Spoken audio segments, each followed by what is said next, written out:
Good afternoon, everyone. Welcome to another 4 p.m. Bible study. My name is Jim Schaefer. I'm a retired pastor and Bible teacher, and I share with you every Tuesday and Thursday live on my Facebook page. We then record that video, and it is available after the fact on both YouTube and on Facebook. I'm glad that you're with us today. We're continuing our series entitled Divine Disruptions. We're at lesson number 19. And today we're going to kind of move from looking at a specific examples of divine disruption, and we're going to look at individuals whose lives were disrupted by the divine. Now, I have changed today's lesson about 4 or 5 times now, heading one direction and then saying, no, let's go this direction and this direction. My initial idea was to focus on Moses. But as I began to look at the life of Moses, I realized I had skipped over someone whose life was filled with as many divine disruptions as Moses's life was, and that is the life of Joseph. Now, I spent quite a bit of time in a previous series looking at Joseph, but I do want to take a quick look at his life today because really Joseph and Moses are kind of like bookends. If it wasn't for Joseph, the children of Israel would not have ended up in Egypt. And if it wasn't for Moses, the children of Israel wouldn't have ever left Egypt. And so we see that both are instrumental in moving the children of Israel back to the promised land and being able to fulfill the mission of bringing the Savior, Jesus Christ, into the world. Let's take a quick peek and see who has joined us here today in our live Bible study. Again, we'll take a look here. This is always my greatest challenge, is to find, does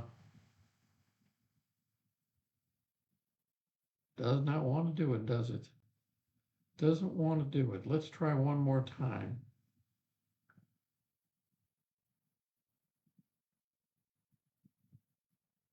Well, isn't that wonderful? All right, here we go. I see Jeff Pugh is with us. Hello, Jeff. Corey Schmidt is here. Robin Sharkey is here. My wife is here. I'm glad you guys have joined us. And I am delighted, as always, to have so many of you that join me on YouTube as well as on my Facebook page. So what I want to talk to you about today are these two individuals and how their life has been disrupted by the divine.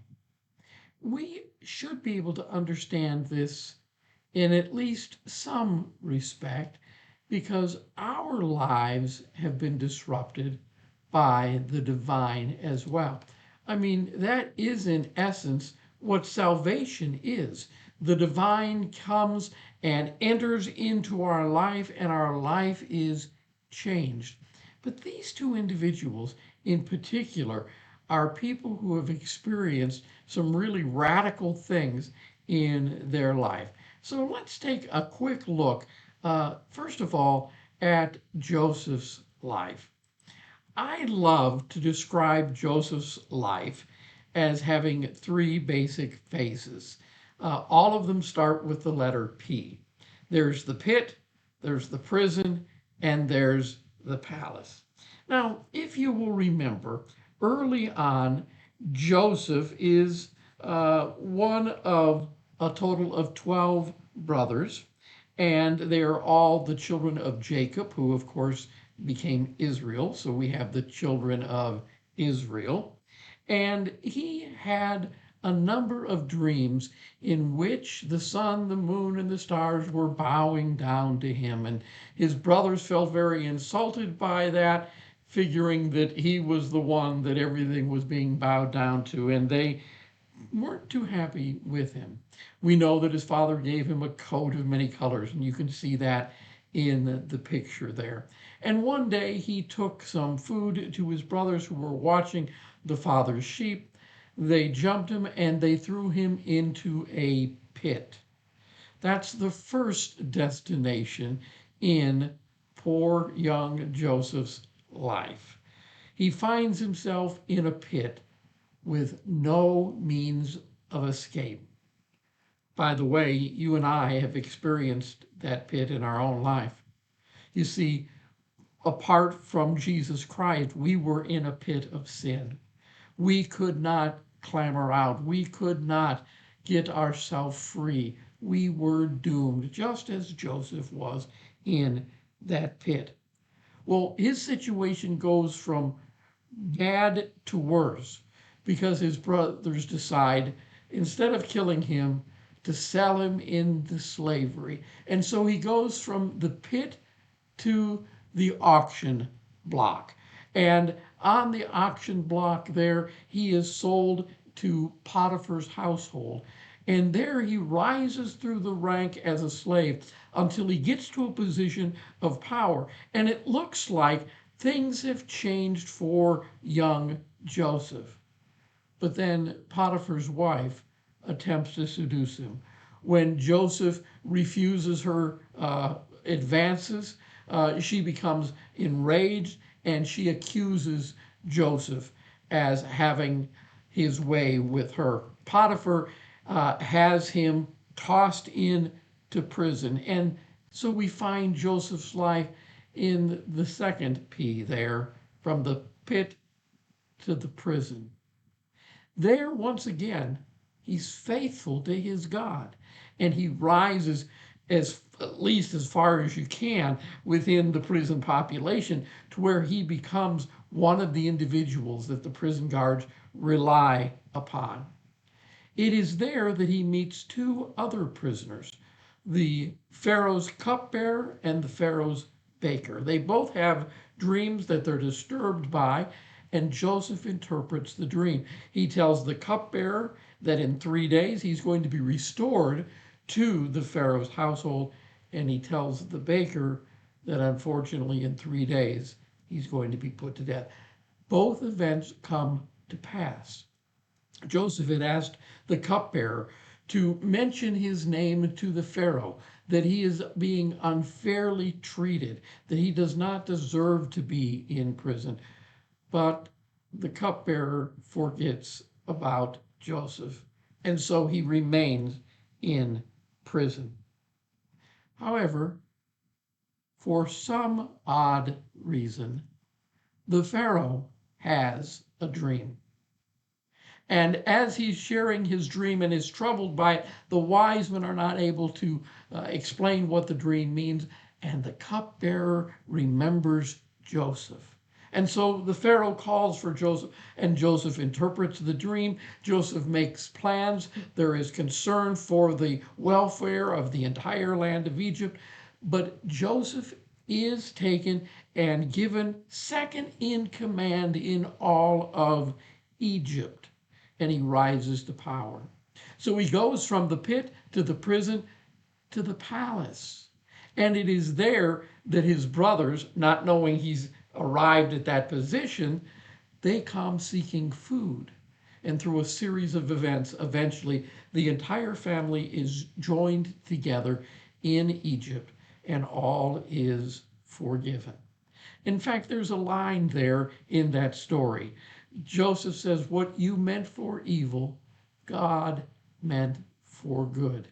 I want you to understand that there are times in each of our lives where divine disruptions take place. And it may seem as though everything is difficult and things are not going according to plan. But God's ways are above our ways, and we can trust and depend on him. Well, that brings us to the next life, and that next life is Moses. So let's look at Moses' life in kind of the same fashion, in the same way. We have, first of all, the birth of Moses is at a time, again, now the children of Israel, the children of Jacob, are now slaves in Egypt. A Pharaoh has come to power that did not know Joseph. Hundreds of years have passed, and he has enslaved the Israelites that are living in the land.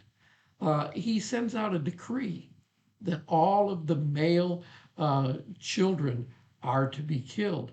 And again, we find that there is a divine disruption that is occurring here. And we see that Moses' mother, a woman by the name of Jochebed, takes and wraps him and places him in a basket in an ark, if you'll remember, and places him on the Nile River. This act of defiance and faith leads him to be found by none other than the Pharaoh's daughter, who then adopts him, brings him into the palace, and he's gone from being the son of the slaves to a son of the Pharaoh. And so we see that his life has radically changed. We like those kind of stories, rags to riches, don't we? But unfortunately, that's not the end of the story. Or unfortunately, maybe I should say.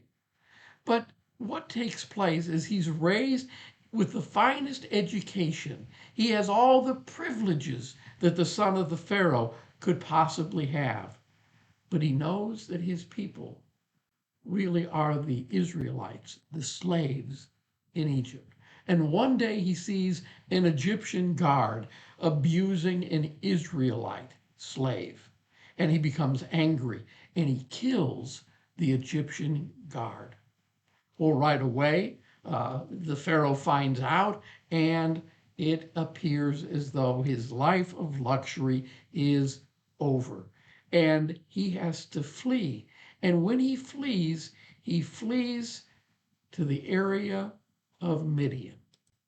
Now, where in the world is Midian?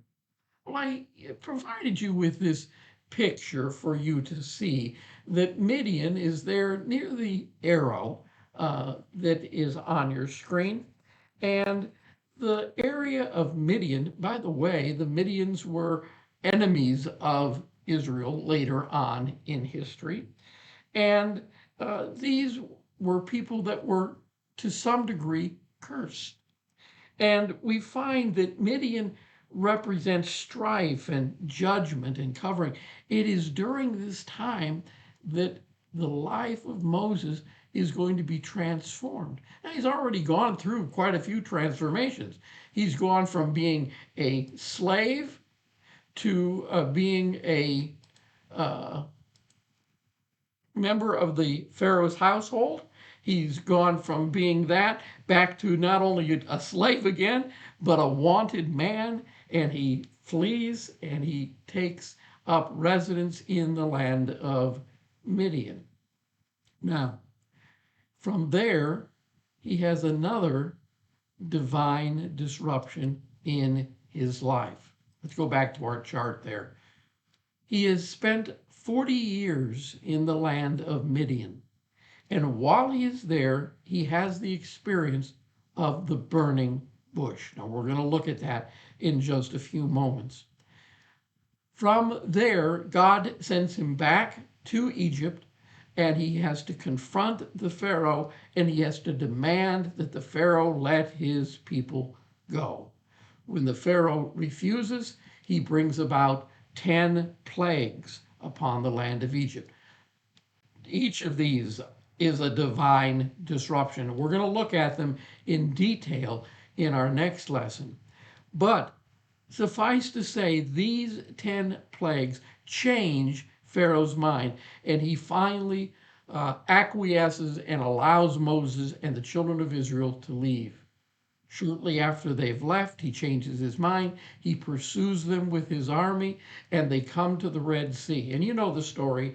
He puts his staff out, and the Red Sea splits, and the children of Israel are able to go across on dry ground.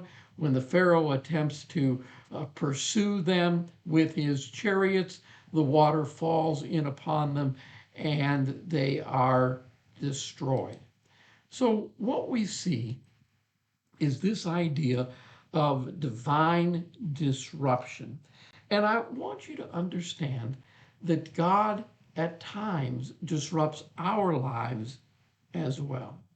Of all of those events, I think that the one that is the most interesting is found in the book of Exodus in chapter 3. And I'd like you to look at that with me. In verse 1 of chapter 3, it says, "One day Moses was tending the flock of his father in law Jethro, the priest of Midian. He led the flock far into the wilderness and came to Sinai, the mountain of God. There the angel of the Lord appeared to him in a blazing fire from the middle of a bush. Moses stared in amazement. Though the bush was engulfed in flames, it didn't burn up. This is amazing, Moses thought to himself. Divine disruption. Why isn't that bush burning up? I must go see it. When the Lord saw Moses coming to take a closer look, God called to him from the middle of the bush. Moses, Moses, here I am, Moses replied. I want to remind you that in a previous lesson, we have God speaking to Abraham, and Abraham provides that very same line. Here I am. Here I am. He's readily available to the call of his God. From there, we find the following conversation. Do not come any closer, the Lord warned. Take off your sandals, for you are standing on holy ground. I am the God of your father, the God of Abraham, the God of Isaac, and the God of Jacob. If you remember in our last lesson, we talked about this threefold title of God: Abraham, Isaac, and Jacob. When Moses heard this, he covered his face because he was afraid to look at God. Then the Lord told him, I have certainly seen the oppression of my people in Egypt.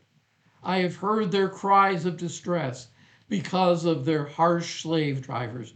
Yes, I am aware of their suffering. I wonder here if Moses has forgotten about the children of Israel. Has he forgotten about their plight? He attempted to defend them as a slave, and it didn't go very well for him. But now he encounters God, and rather than saying, Moses, I see you, I know what you've gone through, I know what you've experienced, his focus is on his people. His focus is upon those back in the land of Egypt. He then goes on and he says, so I have come down to rescue them from the power of the Egyptians and lead them out of Egypt into their own fertile and spacious land. It is a land flowing with milk and honey, the land where the Canaanites, the Hittites, the Amorites, the Perizzites, the Hivites, and the Jebusites now live. Look, the cry of the people of Israel has reached me, and I have seen how harshly the Egyptians abuse them. Verse 10, now go, for I am sending you to Pharaoh. You must lead my people out of Egypt. And so we see that God is now about to disrupt Moses' life again. God has a call on his life. Just as we were able to look at Joseph's life as the three P's, the pit, the prison, the palace, I think we can look at Moses' life in much the same way. This is helpful for me. I hope you find it helpful as well. We can take Moses' life and we can divide it into 3 periods of time as well. For 40 years, he spent his time in Egypt, ups and downs. But for 40 years of his life, he was, for all accounts, an Egyptian. The second period in his life is 40 years spent in Midian. These are the desert years. It is during this time that God is preparing him to move from simply a disgraced Israelite to a prophet of God to a leader of men. And so we see this next 40 years of his life, he will spend in Midian. 40 years as an Egyptian, and now 40 years as a Midianite. And finally, he encounters the burning bush. That's what that burning tree is there in the diagram. And he is going to spend the next 40 years of his life as an Israelite, taking his place at the front and leading them out of their captivity to the promised land. 40 years he will spend. How many of you think about your life being over after 40 years? As I've gotten older, I've kind of wondered, how many years do I have left, and is God finished with my life? But I want you to know, God continually disrupts our life, and God is going to continue to do so for this man named Moses. Every step of the way are going to be challenges and difficulties.